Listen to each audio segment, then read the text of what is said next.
We'll be talking about brand positioning, which is essentially how do you position your brand in the mind of your audience? What mind space or what category do you hold when your customers think about you, especially in relation to other competitors or other offerings in the marketplace?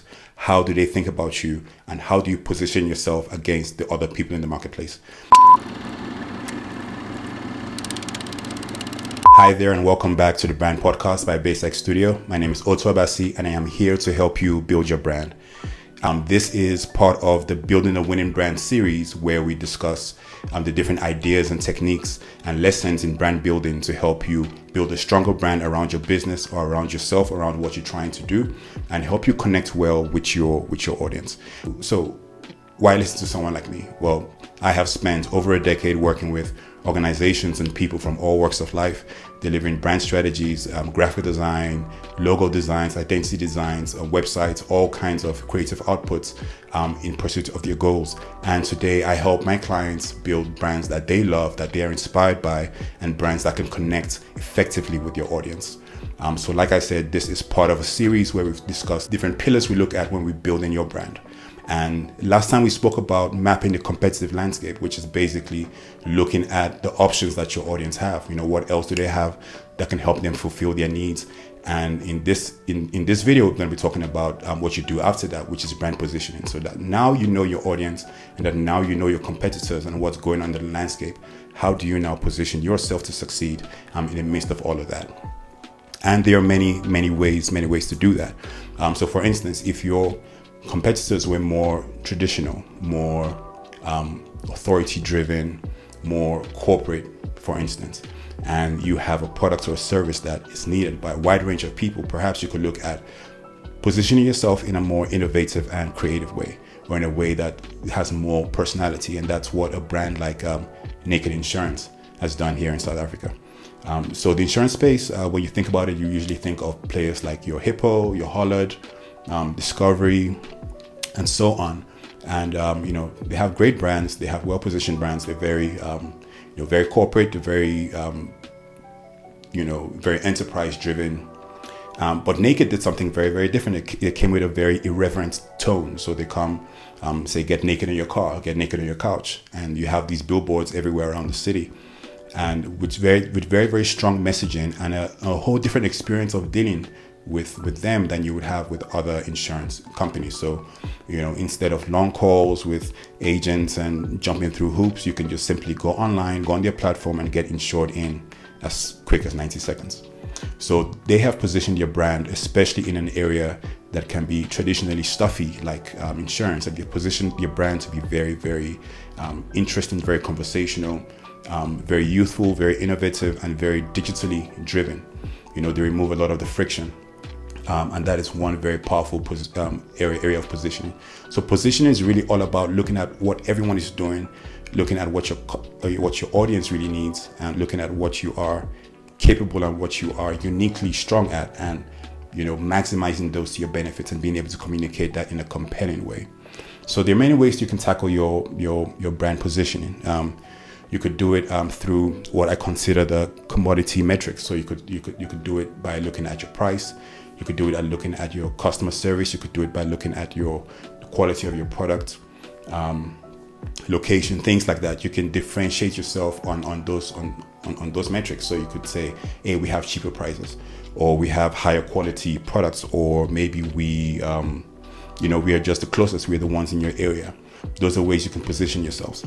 But in fact, there is actually there's a on-demand delivery service in my area called Zuzi, and we have all the other bigger ones that were there before. You've got your Uber Eats that's been operating for a while. You've got your Pick and Pay, your Checkers, your Macro, etc. These are chains that have existed for years and years and years. And then Zuzi comes into the game about a few years ago, and they're only in a few places, but their whole value proposition, their whole positioning tactic is saying, we will deliver to you in 15 minutes or less. And they understand that for a lot of your users and customers, people actually care about how fast it gets to them. They'll pay a premium for that. They would forgive other things that, like you not having a wider range of selection, if they know they can get that thing they need very, very quickly. And they've been good at living up to that brand promise. And that's what makes them successful in positioning themselves within the area, that they can deliver very quickly, that they'll deliver much earlier and much later than anyone else.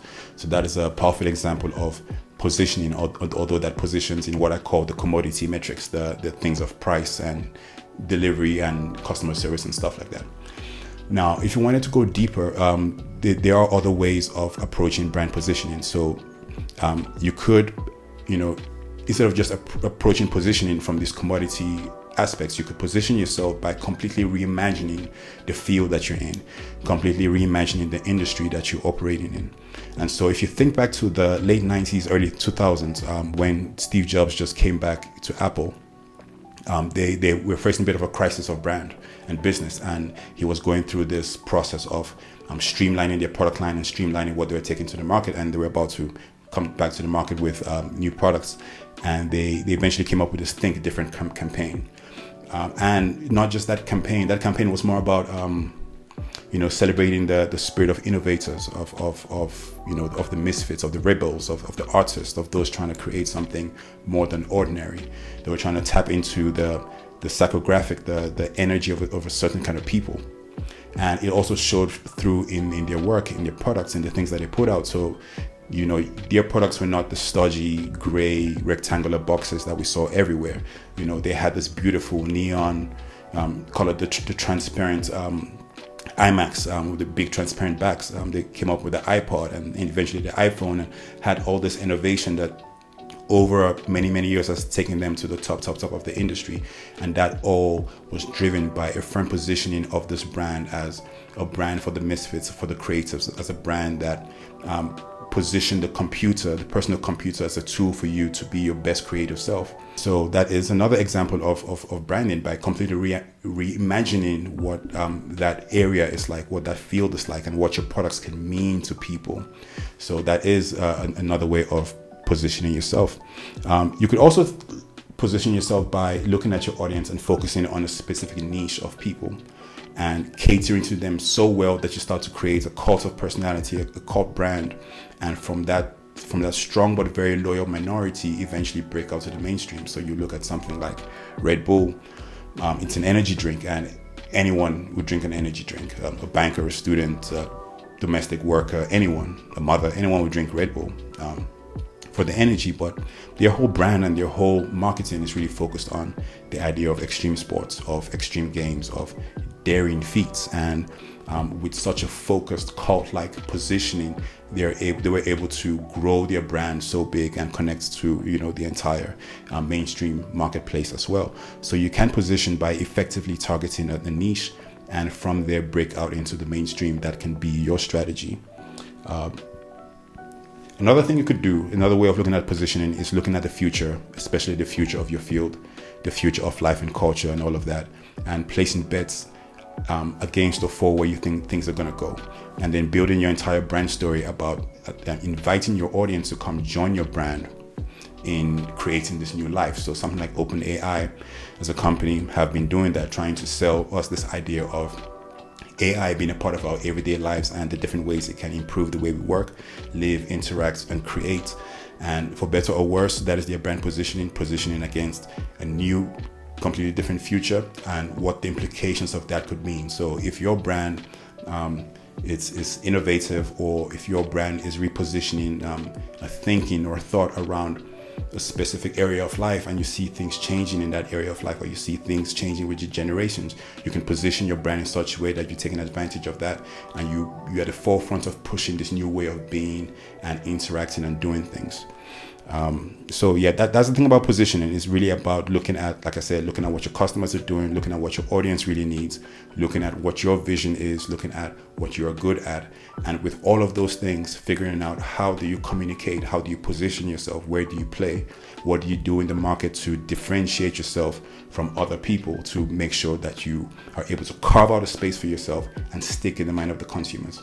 And it's a very unique and very, very powerful thing to do, because once you're able to do that, you're able to really, really engender loyalty and a connection with your audience.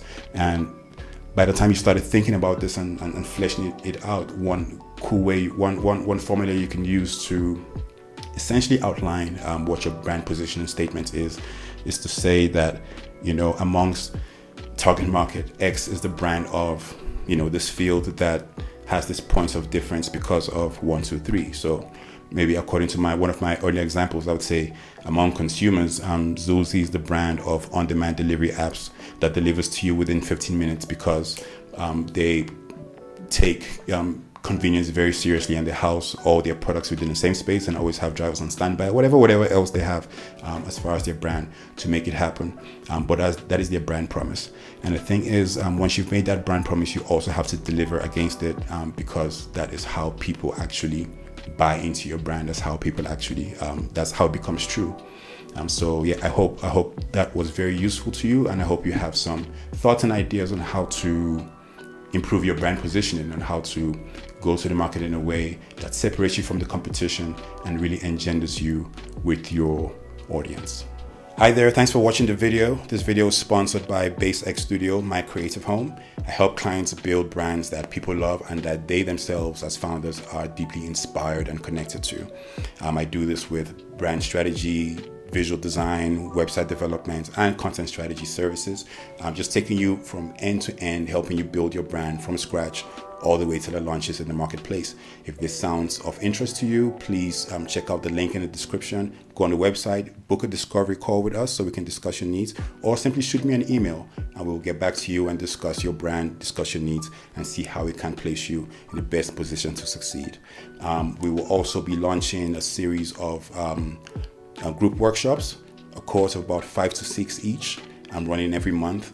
And so if that sounds of interest to you, also sign up to our newsletter on the link, and then you'll be the first to know once that is ready to go. It is a workshop that takes you step by step, every pillar of brand building, and to help you understand your brand on a deeper level and be able to move forward in your business strategy, in your communications, in your campaigns with clarity and with direction. So don't miss that. If you're interested, sign up to the form, sign up to the newsletter in the description below, and we will see you soon in there. Thanks again for watching, and take it easy.